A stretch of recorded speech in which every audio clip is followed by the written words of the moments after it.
First, you can use a pushing and kneading technique from bottom to top. The pressure should be steady. There's no need to use too much force. Start by pushing the middle part of the back of our head. Then, move to the sides. This is a straight pushing technique. You can also use inch-long pushes. Using this 5-claw massager tool for kneading provides excellent pressure. Continue kneading all the way up to above our ears.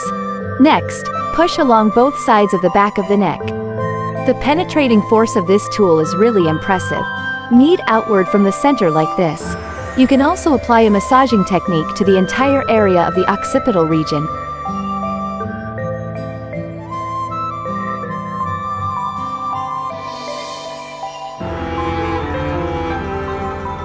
Tilt your head slightly, at the position of the upper edge of our ears. Make sure to use a good pulling technique.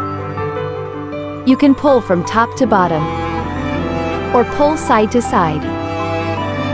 This type of massage is suitable for those who don't sleep particularly well. You can focus on relaxing this area more.